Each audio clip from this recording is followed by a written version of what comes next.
Bienvenue dans une nouvelle vidéo, un vlog avec moi, un week-end à Montréal, dans mon quotidien. Donc là, on commence tout de suite avec un petit retour de course pour vous montrer ce que j'ai acheté. Un yaourt grec, 0% à la vanille, concombre, gros panier de tomates, on en profite encore, c'est encore l'été, lait de coco, haricots verts, génial. Du poulet, ça c'est génial. C'est du lait de cajou à la vanille. Les macros sont absolument incroyables. Pour 250 ml, c'est 25 calories et 2 grammes de glucides.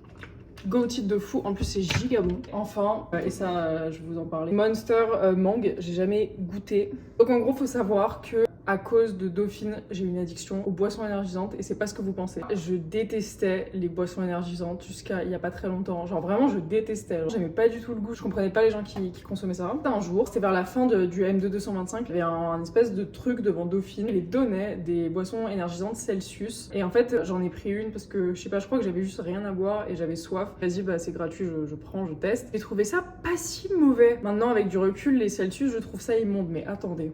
Ce que j'étais loin d'imaginer, c'est que ce jour a marqué le début de mon addiction aux boissons énergisantes. Donc j'ai bu la Celsius, je me suis dit c'est pas si pire. J'ai eu l'impression d'avoir un kick d'énergie, je sais pas si c'était placebo ou si c'était réel, genre avec la caféine. Étant donné que dans la muscu en général, on consomme beaucoup de boissons énergisantes et moi j'ai toujours, enfin tu sais, j'étais pas dans ce mouvement-là. Les gens autour de moi ils consomment ça tout le temps et donc bref, je suis tombée dedans. Et j'adore, je consomme beaucoup des boissons Ghost. Il y a qu'en Amérique du Nord je crois, ou peut-être au UK, mais il y en a pas en France. C'est des boissons énergisantes avec des nootropiques dedans et les nootropiques ça aide avec la concentration. Quand je suis KO, je prends ça et ça me... C'est mieux que toutes les drogues bizarres que les gens prennent pour être productifs ou autres. Et en réalité, il n'y a pas tant de caféine que ça dedans, c'est pas dramatique. En général, il y a genre 150 grammes et la dose max conseillée, c'est 400 grammes par jour, donc ça va. À moins que dans un cold brew Starbucks, ça en par ailleurs. Monster, pareil, je trouvais ça immonde avant. Peu à peu, je tombe dedans, mais je suis encore au tout début de ma carrière Monster. De tester donc celle à la mangue. Il faut bien être accro à quelque chose. C'est apparemment les boissons énergisantes depuis quelques mois. Un update assez cocasse sur Dauphine. J'ai passé mes examens de M2, 225, et la personne qui gérait les notes a décidé de démissionner et elle est partie avec les notes. Bref, je sais pas si j'ai mon année. Les études, moi, c'est derrière moi que j'ai mon master 225 aujourd'hui ou dans 2 ans parce qu'on a retrouvé les notes. Là, pour vous dire, c'est le Labor Day week-end, donc c'est le week-end avec le lundi qui est férié parce que c'est la fête du travail. Aux États-Unis et au Canada, j'ai la chance d'avoir 3 jours de week-end.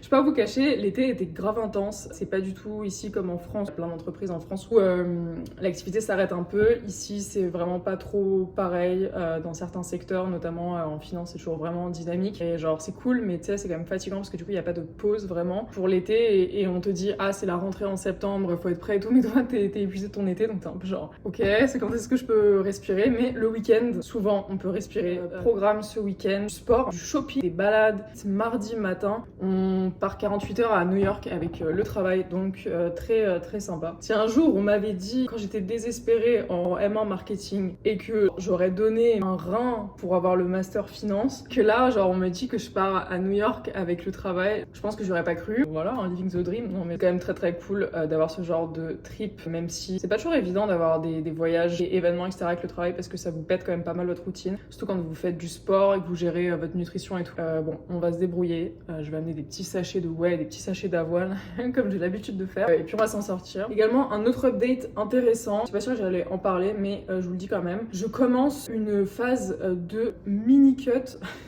Le mot me fait trop rire, il fallait vraiment que je le dise. Ça fait maintenant 8-9 ans que je fais de la musculation. J'ai pratiquement toujours été en phase de bulk, donc c'est-à-dire jamais fait de phase de sèche, à part en fait genre au tout début que j'ai commencé la musculation parce que mon but ultime c'était d'avoir des abdos. Et donc je suis partie sur une giga sèche où j'ai perdu 15 kilos pour voir mes abdos. Je ne recommande pas ce genre de choses, surtout sans encadrement et sans objectif derrière parce que j'avais aucun objectif de compétition, c'était juste genre je veux voir mes abdos, tu vois. Donc ça a été ensuite très compliqué par rapport à l'image que j'avais de moi parce que du coup j'étais super attachée aux abdos que j'avais difficilement eu. Ma diète c'était concrètement couper les glucides as much as I could, mais c'était vraiment pas du tout optimal. Donc après ça, en fait je suis partie sur une phase infinie de bulk qui m'a permis de prendre en masse musculaire, mais bon, à un moment donné, c'est pas mal quand même, que ce soit pour relancer le métabolisme ou même pour soi, de faire quand même une phase de cut. Tout la mini cut, mini parce qu'on part pas sur des mois et des mois et des mois de sèche, et quand même un petit peu pour faire une diff. J'ai un plan alimentaire à suivre avec quand même des variantes, ça c'est cool. Par exemple, l'équivalent en pommes de terre, du riz, etc. Mais j'essaie de le respecter au maximum. Parfois, par exemple, là, le trip à New York, il y aura des dîners, des déjeuners d'équipe. Je vais faire de mon mieux, mais je vais faire des miracles. Et évidemment que si, genre, vous faites ça, mais pour un objectif de compétition, il faudra trouver une solution pour que ça passe quand même. Mais bon, moi, je vais faire au mieux. Et c'est genre le plus proche de comment je me nourris d'habitude. Il n'y a pas grand chose qui change. Juste, j'ai plus de carbs le midi. Et en gros, genre, j'en ai le matin, le goûter et le soir. Mais j'en ai pas le midi. Ça va, sincèrement, genre, c'est pas horrible. Parce qu'en plus, j'ai des snacks plutôt orienté protéines niveau snack, genre j'ai pas je sais pas, des 6 heures sans manger ou quoi, donc ça va. Mais voilà, en gros genre mini cut, je suis hype avec mes cannes de haricots verts là. Le plus compliqué, c'est vraiment genre quand vous avez pas de carbs sur un repas, c'est de faire un peu de volume parce que sinon c'est minuscule. Alors après effectivement, faut pas non plus genre être un malade du volume et genre juste genre vouloir tromper votre faim avec tout ce que vous pouvez et tout, mais tu sais genre c'est pas ça qui va tuer votre... bref. Encore une fois, disclaimer, faites ça de manière encadrée si vous voulez faire une mini cut. Moi je suis évidemment donc suivie par Arthur qui me fait mon plan alimentaire. Jamais je me serais lancée à faire ça toute seule parce que je vous ai dit je l'ai déjà fait dans le passé et c'est foireux. Donc je ne recommande mais pas du tout de se lancer là-dedans tout seul parce que ça peut vous mener vers des TCA, parce que ça peut vous mener à faire absolument n'importe quoi, à ralentir votre progression, à ne pas faire des choix optimaux, etc.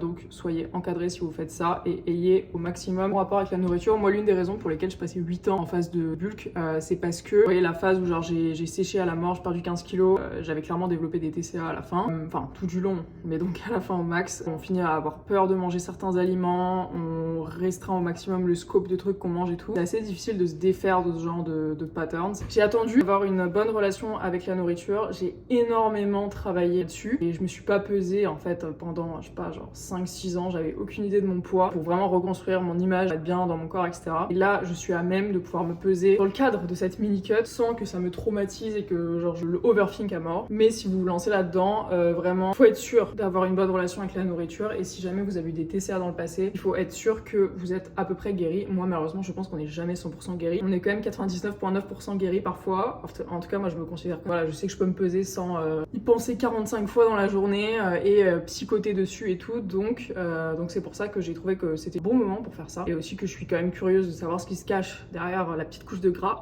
Pendant ces années, à vraiment construire mon physique, j'ai vraiment appris à développer une relation super saine avec la nourriture, genre réellement super saine, où je mange de tout, où je ne culpabilise jamais après avoir mangé quelque chose, où je ne compense jamais par du cardio après avoir mangé quelque chose. Et ça m'a pris un temps fou. Le cercle vicieux, j'espère que vous êtes jamais tombé là-dedans, mais le cercle vicieux de genre tu manges un truc, genre un truc sucré, et après tu vas au cardio pour te buter, pour brûler les calories, ça c'est très dur de se sortir de là. J'ai réussi à plus du tout être là-dedans. Ça a pris vraiment du temps, c'est pour ça que la mini cut ne se fait que maintenant, mais j'espère que je vais progresser, voir du changement. En tout cas, moi je suis prête à avoir faim, je suis prête à souffrir un peu si c'est pour voir du changement. Et c'est très important, c'est que je sais qu'il y a un objectif, il y a une date de fin pour cette mini cut. C'est pas genre en mode on se lance dans un truc infini pour voir des abdos. Je sais que genre ça va durer à peu près 2 mois où vraiment je me concentre sur ça. Après je repars sur une phase de bulle. Vous voyez, il n'y a pas de dinguerie à faire des sèches à l'infini. Je sais pas du tout combien de kilos ça va me faire perdre. J'en ai aucune idée et je m'en fous un peu d'ailleurs.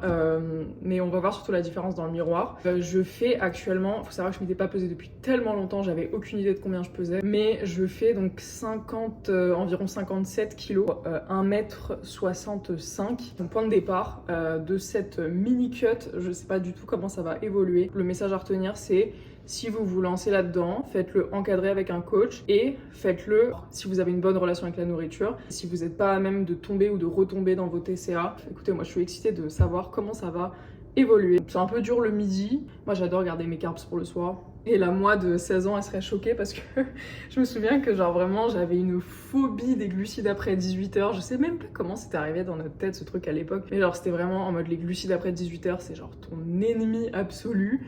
Et moi j'avais coupé les glucides après 18h. Mais sauf qu'après j'avais genre je j'avais beaucoup perdu de poids, hein. Mais genre je voulais couper les glucides du coup au déjeuner et il m'en restait plus qu'au petit déjeuner. C'est comme ça j'étais partie dans un espèce de travers infini. Ça me fait rire parce que maintenant genre vraiment mon objectif et genre le truc qui me tient à cœur, c'est de garder mes glucides le soir. Limite tu peux me les couper le matin, le midi, mais tant que j'en ai le soir, ça va. Bref, tout ça pour dire que les choses changent et heureusement on évolue et puis on n'a pas 16 ans toute sa vie. Et sinon, je reçois encore des messages sur Instagram par rapport au master finance, etc. Je comprends parce que j'ai fait pas mal de vidéos là-dessus, mais j'ai peur qu'à mesure des années, je sois de moins en moins accurate sur le sujet, dans le sens où ça va faire de plus en plus de temps que j'ai passé le master, je me souviens pas exactement des matières et tout, donc j'essaie de vous répondre au mieux. Mais voilà, je regardais en tête que c'est pas hyper frais dans ma tête le M1 finance. Après, si vous voulez des advice de carrière en général, vous expliquer ce qu'on fait en VC, vous expliquer ce qu'on fait en PE, etc. Je peux pas vous expliquer pour investment banking parce que je suis pas passée par là. Mais pour PE et VC, je peux vous parler de ce que c'est qu'un stage dans ces deux branches-là. Ça, y a pas de souci. Mais voilà, si vous m'envoyez un message sur Instagram par rapport à la sélection en M1 finance et tout, je fais au mieux, mais je suis pas sûre de pouvoir encore répondre à ce genre de questions. Sinon, pour revenir au truc de sport, un truc vraiment qui a changé ma vie, je pèse mes mots depuis ces genre 4-5 derniers mois, et qui est un énorme regret de ma part sur mes 8 ans de pratique, c'est ne pas traquer mes entraînements de manière assidue. Alors, ce que je veux dire par là, c'est que là, j'ai une application qui s'appelle OneFit qui me permet de noter pour chaque exercice combien j'ai fait de reps et à quel poids à chaque fois que je fais donc cette séance de mon plan. Et c'est génial parce qu'en fait, ça vous permet de voir si vous avez progressé par rapport à la dernière fois, ça vous permet de savoir quelle charge vous avez mis, etc. Comme ça, vous êtes sûr de jamais bégayer. Et moi, j'ai passé, et je dis moi, mais je sais qu'on est tellement dans ce cas-là, tellement d'années à m'entraîner à l'œil, à me souvenir de mes charges, vaguement dans mon application notes sur mon téléphone, avoir quelque chose, mais genre jamais le traquer toutes les séances, et c'est tellement une perte de temps de pas le faire. Genre franchement, mais quel regret, j'ai tellement progressé depuis que je fais ça. Parce qu'en fait, la réalité, c'est que si vous traquez pas vos charges exactement, bah vous allez moins vous challenger sur l'application, vu que tu vois, genre la dernière fois, admettons, je sais pas, je dis une connerie, mais genre à 45 kilos, t'as fait 12 reps, et genre là, bah tu vas dire, ok, vas-y, je me motive, je fais 13 reps. Si tu l'as dans ton appli notes ou juste dans ta tête, t'as aucune idée que la dernière fois, t'as fait 12 reps, tu vois, donc genre tu vas faire l'exercice, ça va te sembler dur, tu vas pas te pousser à faire une 13e rep peut-être, alors que genre si tu vois qu'il faut battre ton ancien record, enfin c'est un peu gamifié, vous voyez ce que je veux dire, par rapport à la dernière fois, bah, ça va vous motiver. Donc c'est pour ça que je recommande, mais à 3 milliards de pourcents, d'utiliser ce genre d'app. Après, je me suis toujours entraînée en mode lifestyle, ça a toujours été ma passion, la musculation, mais genre dans le passé j'ai jamais eu d'objectif de compétition, donc j'ai pas optimisé pour ça. Mais je me dis aujourd'hui, mon physique il serait tellement mieux si depuis le début j'avais tout traqué, si depuis le début j'avais noté toutes mes charges, etc. Genre quel temps gagner. C'est la vie, on fait ce qu'on a, et puis voilà, je veux dire, faut pas du tout se comparer aux autres. Moi je me compare à moi-même. C'est déjà bien. Je vous conseille mais tellement d'utiliser ce genre d'application parce que quel temps perdu quand on le fait pas. Je vais vous montrer la préparation de mon dîner. Demain du coup c'est séance ischio-fessier si je me trompe pas. C'est le dîner, donc poulet avec courgettes et comme je vous ai dit tout à l'heure des carbs. Donc j'ai dans mon air fryer ici, j'étais pareil, hein, c'est comme les energy drinks, j'étais en mode c'est quoi cette secte et tout. Acheter un air fryer, vous comprendrez. Bref. Là, j'ai mes patates au air fryer que je vais mettre dans mon bol. Voilà. Donc, pommes de terre. En dessous, il y a du poulet qui est complètement planqué, mais il y a du poulet et des courgettes. Voilà. Donc, vous voyez, genre les pommes de terre, si vous cherchez du volume, c'est incroyable. Petit dîner, donc très très nice. Moi, je vais terminer ma soirée, puis on va se retrouver demain pour la séance ischio-fessier. Voilà, j'espère que vous aurez aimé ce petit débrief d'update de vie. Regardez-moi ces belles pommes de terre au air fryer. Là, ça fait comme des mini frites. Il n'y a pas de gras, c'est incroyable. Du coup, lendemain matin, donc 220 g de fromage blanc et 50 g de fruits rouges avec un café, et ensuite je pars à l'entraînement. Sachant que je sais que c'est pas optimal de prendre du fromage blanc juste avant l'entraînement, donc j'attends bien sûr avant de m'entraîner, genre je m'entraîne pas direct, c'est pas mal de marche, et puis c'est surtout que j'ai envie de garder mon avoine du matin pour après la séance parce que j'ai pas mal faim. Je préfère ça dans ce sens-là plutôt que de manger le fromage blanc après, et c'est quand même un petit peu mieux de faire l'inverse. Un truc qui est absolument fantastique ici versus quand j'étais en France, c'est que ici vous pouvez sortir dans la rue avec un short Define et vous n'allez pas avoir de regard, tout va bien se passer pour vous, vous allez survivre. Ici on peut vraiment s'habiller comme on veut, donc c'est absolument révolutionnaire pour la vie d'une femme. Voilà, donc c'est également l'un des trucs que j'adore. Mais vu qu'il commence à faire un peu froid j'abuse, mais genre il fait plus des températures genre 30 degrés. Et en plus il est 7 h du matin, donc je vais mettre en plus de ça un petit jogging Brandy Melville rose, genre par-dessus le short.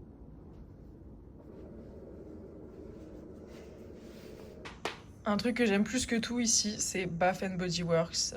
Donc là, c'est une brume à la citrouille. Et en fait, ce qui est incroyable à Bath Body Works, c'est que de un, il y a toutes les senteurs qui s'adaptent avec la saison. Vous avez plein de trucs là, un peu Halloween. Si vous êtes dans le délire automne, pumpkin spice et tout, c'est vraiment génial. Regardez-moi ce matching de ongles et de tasses là. J'ai même pas fait exprès, mais c'est incroyable, non? Bon, petit déjeuner, c'est parti. Nouvelle journée, samedi, meilleure journée de la semaine.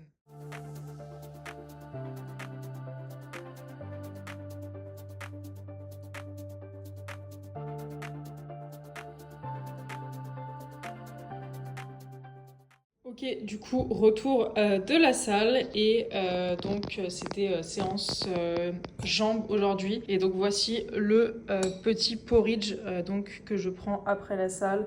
Donc on a 40 grammes de flocons d'avoine, je mets beaucoup d'eau, comme ça fait un bon volume. 3,5 grammes de coco et le petit beurre d'amande, donc 10 grammes.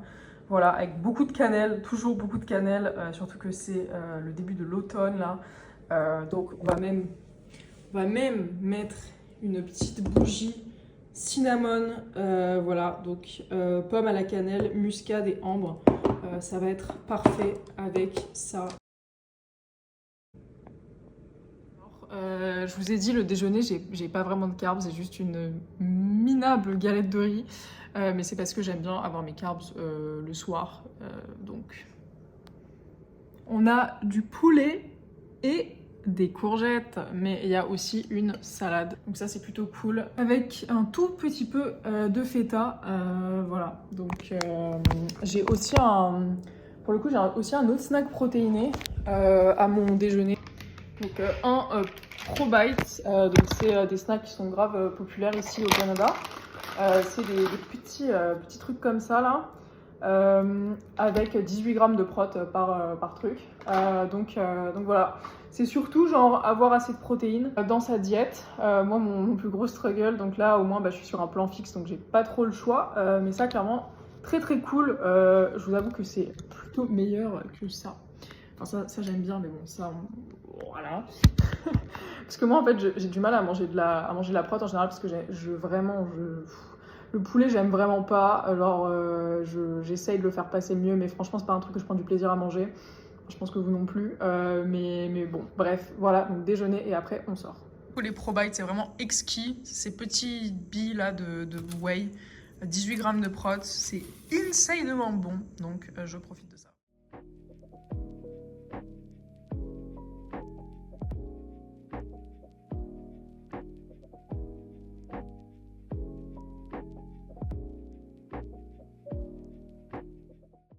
Là on est à Royal Mount, donc c'est un centre commercial qui est un peu loin du centre-ville de Montréal, mais c'est très sympa, il y a beaucoup de boutiques et comme vous pouvez voir c'est vraiment très joli.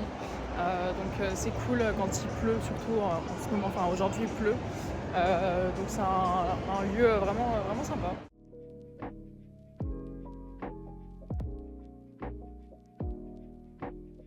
Voilà, rentrée du shopping, je vais pas vous cacher, c'était un peu overwhelming, il y avait énormément de gens partout parce que forcément on est samedi après-midi. Mais la bonne nouvelle c'est que là il refait beau, j'ai trouvé des petits trucs très sympas à Bath Body Works, au pumpkin, vraiment ça sent trop bon. La vibe pumpkin spice, je trouve que ça aide beaucoup à surmonter le fait qu'il n'y ait plus la chaleur de l'été. Sinon, en termes de journée dans mon assiette, porridge que je suis en train de manger, donc 30 grammes d'avoine, 10 grammes de beurre d'amande et il y avait 15 grammes de confiture zéro. Avec ça, un shaker, bien sûr, un shaker de whey, avec la whey au biscuit peanut butter de chez Ghost. Malheureusement, il n'y a pas de Ghost en France, mais si jamais un jour vous venez en Amérique du Nord, achetez une whey Ghost, vous n'allez pas regretter, c'est vraiment genre trop bon. En plus, il y a des petits morceaux de... là dans la mienne il y a des petits morceaux de biscuits au peanut butter. Ça fait 8-9 ans que je m'entraîne, j'ai toujours détesté les whey, j'ai toujours été hyper difficile en goût de whey, sauf que le jour où il y a quelques années j'ai découvert Ghost, je me suis dit ah putain enfin une whey qui est bonne. En fait chez Ghost vous allez pas avoir le truc genre sursucré, surédulcoré que moi je peux pas. Vous allez avoir des petits morceaux souvent de... Enfin pas dans toutes les whey mais si vous aimez bien il y en a avec des petits morceaux de trucs par exemple Avant celle-là, j'avais la whey Oreo, donc il y a des petits morceaux d'Oreo dedans. Et c'est un goût genre cookie and cream, c'est vraiment bon. Et si vous avez un Ninja Creamy, vous savez la machine pour faire les glaces là, cool, la whey Ghost dedans, ça fait vraiment genre, c'est vraiment sympa. Voilà, si jamais vous avez l'occasion, je vous recommande la whey Ghost et les boissons énergisantes Ghost aussi dont je vous parlais avec les nootropiques dedans là, c'est vraiment pépite. Je vais manger mon goûter, puis ensuite je vais ressortir. De 1 il fait plus beau maintenant. Et de 2 il me reste des pas. En fait je dois faire une moyenne à la semaine de 12 000 pas. Je vous avoue que c'est pas évident parce que j'ai un travail qui est quand même très demandeur et donc faut que je m'arrange. Et ce qui veut dire que en gros ça revient à avoir le week-end où on marche énormément pour pouvoir justement atteindre cette moyenne sur la semaine. Que je me remotive à sortir, faut que j'aille acheter des légumes. C'est vraiment, franchement on n'en parle pas assez, mais quand vous êtes sur un plan nutritionnel fixe, le pire c'est la viande. Oh là là, c'est tellement cher, genre tellement tout le temps. Genre, je sais pas, j'ai l'impression que je passe ma vie à genre faire du meal prep, genre couper des légumes et acheter des légumes. Bref, mais au moins ça permet de vous caler, d'avoir des légumes parce que si vous... Enfin, et puis même, je veux dire, c'est bon pour la santé en général et puis ça vous fait des fibres. Pas faire des assiettes avec que de la prot et 2-3 feuilles de salade, faut quand même avoir une bonne portion de légumes. Ce soir, c'est comme mon repas de ce midi, mais en plus j'ai des carbs. En gros, j'ai le choix entre du riz et des pommes de terre. Faut savoir que les pommes de terre, c'est un cheat code de fou parce que ça vous fait un volume énorme comparé au volume que vous avez en riz. Si jamais vous avez faim, vaut mieux aller vers les pommes de terre. Et si jamais vous avez genre un peu moins faim, vous pouvez prendre du riz. Si jamais votre objectif c'est de perdre du poids, tournez-vous vers des trucs comme les pommes de terre parce que par exemple moi je l'ai fait au air fryer, je vous ai montré hier soir et genre vraiment ça fait une super bonne texture, un peu comme des frites et un énorme volume pour pas grand chose. J'ai pas le chiffre exact en tête, mais en gros genre 60 grammes de riz cru, c'est plus de 250 grammes de pommes de terre et genre 250 grammes de pommes de terre c'est quand même pas mal. C'est vraiment un très bon plan si jamais vous cherchez du volume, même si attention faut pas, ça j'en parlais avec Arthur, mais faut pas en abuser non plus du volume. Il y a des gens qui ont pas des plans alimentaires fixes mais qui genre sont au macro et en fait genre ils abusent un peu des trucs avec un haut volume. Typiquement les pommes de terre, genre ils peuvent avoir genre plein de carbs à manger et du coup genre ils vont se faire des 500 grammes de pommes de terre. Après la digestion c'est vraiment painful et tout et vous allez avoir le ventre qui tire et enfin genre vraiment c'est pas bon pour vous. C'est pas bon d'abuser du volume, il faut parfois accepter que on aura un peu plus faim ou alors que genre si on a beaucoup de carbs à manger c'est mieux de les prendre dans du riz par exemple plutôt que d'aller vers des pommes de terre ou alors de se faire genre des 200 grammes d'avoine et tout. Bon, après c'est vous qui voyez puis c'est votre coach qui voit bien sûr mais bon c'est juste des petits tips comme ça. Demain ce sera séance bras, épaules, j'adore les séances upper. J'ai toujours aimé travailler le haut du corps, j'ai jamais skippé le haut du corps depuis le début que je m'entraîne, jamais. J'ai un physique relativement équilibré aujourd'hui. Il y a pas mal de filles qui entraînent pas le haut pendant très longtemps et du coup qui ont plus de bas du corps que de haut. Moi j'ai pareil, voire plus de haut que de bas. J'ai fait du développé couché en fait à la barre en prise serrée pendant tellement d'années. Parce qu'en fait, au début, ça m'amusait vraiment, genre, enfin pendant plusieurs années, ça m'a vraiment amusé de faire pseudo de la force au développé couché. Et j'avais une prise serrée, parce que genre, je préférais avoir une prise serrée, bref. En fait, c'est ça qui m'a vraiment donné un point fort triceps. Alors, j'ai des triceps qui sortent un peu de nulle part. Peut-être une facilité naturelle avec les triceps, mais j'ai vraiment passé longtemps à faire du DC bar serré, lourd. Et voilà, je fais plus de DC bar, je fais plus d'exercice à la barre. Petite anecdote, je voulais en parler parce que je sais pas du tout si vous êtes déjà passé par là et vous pouvez relate ou si jamais vous passez par là maintenant. Mais il y a quelque chose dans mes années de muscu qui me fait rire maintenant quand j'y repense, c'est le squat bar. Je me souviens que genre c'était l'époque, après ça date, j'ai maintenant plus de 25 ans. L'époque de Thibaut InShape, vous voyez genre avec Caroline CLN qui était en mode il faut faire du squat bar et tout, c'est quoi ton max au squat et genre c'était vraiment un flex d'avoir un squat bar très lourd. Genre t'étais une fille, fallait savoir faire du squat bar lourd, tu vois. Et moi je m'étais mis ça en tête, je me suis dit ok, faut savoir faire du squat bar lourd et tout, sauf que moi j'ai des genoux qui sont en papier, genre vraiment c'est horrible. Ça je l'ai assez vite compris, c'est que j'ai vraiment des articulations très foireuses. Le squat bar c'est pas du tout optimal pour moi, sauf que je me suis un peu entêtée, c'est comme ça que je me suis fait pas mal de tendinite d'ailleurs, bref. Mais je me suis pas mal entêtée sur le squat bar. Mais aujourd'hui je me dis c'est tellement con, genre il y a tellement d'autres exercices pour vous faire prendre des jambes qui sont mieux que le squat bar. Ok, quand t'es débutant, limite au début, tu vois, c'est pas mal d'apprendre à stabiliser une barre dans l'espace et tout, bref.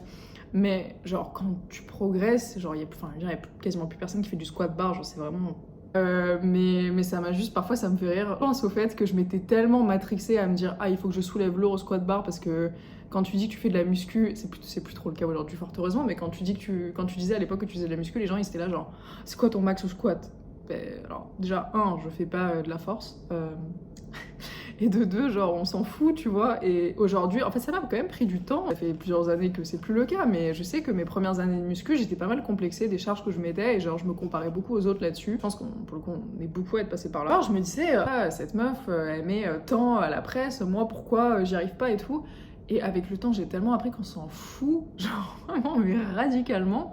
Genre tant que vous progressez par rapport à vous-même et que vous avez des résultats, mais qu'est-ce qu'on s'en fout de combien vous mettez? C'est pas parce que quelqu'un soulève très lourd qu'il a un physique de malade. Ça m'a vraiment mis du temps à comprendre. Et aussi un truc qui est vrai en termes de bodybuilding, c'est que sur scène, personne ne sait combien tu soulèves au squat. Enfin, tout le monde s'en fout, quoi.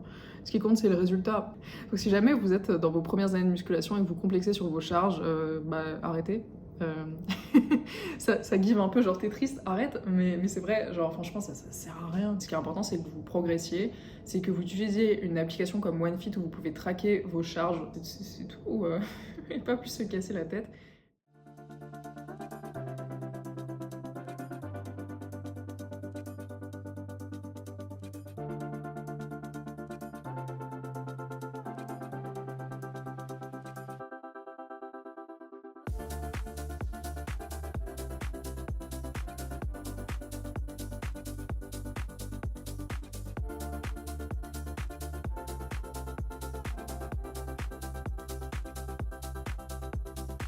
Ok, du coup je suis de retour de ma petite session shopping. Je vais vous montrer ce que j'ai acheté. Voilà, des New Balance, chaussures les plus confortables au monde. Clairement, depuis que j'ai essayé les New Balance, j'ai beaucoup de mal à marcher avec d'autres types de chaussures. C'est un modèle que je voulais depuis longtemps, mais donc voilà, c'est celui-là. Je trouve qu'elles sont vraiment, vraiment très belles. Hyper confortable et surtout cheat code. Je vais vous apprendre quelque chose si jamais vous le saviez pas déjà, mais en gros il y a un cheat code incroyable avec les chaussures en général, les New Balance et tout. Chez Foot Locker, c'est d'aller à la section enfant. Section enfant pour ces chaussures et je les ai payées beaucoup moins cher parce qu'en fait les tailles vont jusqu'à 38 ou 38 et demi, bref. Et si vous, cette astuce ne marche que si vous faites moins que du 38 et demi, mais si c'est votre cas, profitez-en parce que genre moi du coup j'ai pu prendre mes chaussures en 37 et demi de manière beaucoup moins chère, donc je suis très contente. Voilà, c'est la petite trouvaille du week-end. Il y a un sujet dont je voulais vraiment parler parce qu'en fait j'étais en train d'écouter un podcast sur le trajet. La fille elle disait sachez que compter ses calories c'est jamais sain. Alors nuance, j'aimerais bien apporter une nuance. C'est que si c'est genre votre day-to-day et que vous n'avez pas d'objectif, que ce soit d'objectif de mini-cut comme moi en ce moment ou d'objectif de compétition, dans ces cas-là, il faut que vous comptiez vos macros. Donc soit vous êtes au macro, soit vous suivez un plan alimentaire, mais il va falloir respecter quelque chose parce qu'on ne peut pas atteindre un objectif avec une feuille de route qui est floue. Ça vaut pour tous les domaines de la vie. Dans ces cas particuliers-là, c'est pas que c'est pas sain, c'est que c'est pas possible sans. C'est pour ça que en ce moment, dans le cadre de la mini-cut, je pèse tout, c'est parce qu'il faut que je suive un plan, sinon je ne vais pas atteindre l'objectif. En revanche, si jamais c'est genre votre day-to-day et que vous êtes sans objectif particulier, dans ces cas-là, et que vous êtes genre, on va dire, quelqu'un qui va à la salle de temps en temps, mais voilà, pour moi, il n'y a aucune raison de peser ces aliments. Après, si vous voulez peser vos aliments, que vous êtes dans une relation saine avec la nourriture quand vous le faites, il n'y a aucun problème, c'est vraiment vous et ce que vous voulez, etc. Mais bien sûr, ça peut amener à des travers si jamais on n'a pas d'objectif concret. Et moi, pour vous dire au quotidien, genre hors mini-cut, je pèse pas tout. Je fais quand même l'alimentation intuitive. Je me dirige spontanément vers des choses plutôt saines, mais je m'accorde des choses moins saines souvent parce que c'est comme ça que j'ai pas de craquage entre guillemets. J'écoute vraiment mes besoins en fait au quotidien, genre hors mini-cut, j'écoute vraiment mes besoins. Il y a des trucs de la vie que je pèse parce qu'en fait c'est des trucs que je mange tous les jours pareil. C'est con de pas les peser à mon sens, après vous faites ce que vous voulez. Exemple le beurre de cacahuète. Genre le beurre de cacahuète, si vous le pesez pas, il y a vraiment moyen de se tromper, surestimer, sous-estimer la quantité qu'on prend et ça peut faire des différences énorme. Tout ce qui est beurre de cacahuète, j'ai toujours pesé ça. Et l'avoine aussi, ouais, et de temps en temps les féculents. Donc ça, c'est des trucs que je fais au quotidien. Mais par contre, genre si jamais, je sais pas, je suis dehors et je mangeais un plat dehors, je le fais sans réfléchir une seule seconde. Je suis très loin de l'époque où je surcompensais en cardio mes repas. Alors voilà, ça c'est le quotidien. Après voilà, si vous êtes en phase de préparation pour une compétition ou juste de cut en général, il va falloir peser. Si vous pensez que vous pouvez tomber dans des troubles du comportement alimentaire avec des macros, des calories à suivre et tout, bah dans ces cas-là, je pense que le plan alimentaire c'est le mieux. Moi c'est ce que j'ai choisi. En fait, vous avez aucune idée, moi je ne sais pas ce que sont mes macros aujourd'hui. Ça permet en fait de pas avoir de chiffres dans la tête et vous avez juste votre riz à peser, votre poulet à peser et tout, mais bon on s'en fout quoi. C'est pas qu'on s'en fout, mais c'est moins impactant dans la tête que de se dire ah je suis à, je sais pas, 200 grammes de carbs aujourd'hui. Petite parenthèse, c'est la fin de ce vlog. Je vais terminer mon week-end. On se retrouve bientôt dans une prochaine vidéo. Bisous.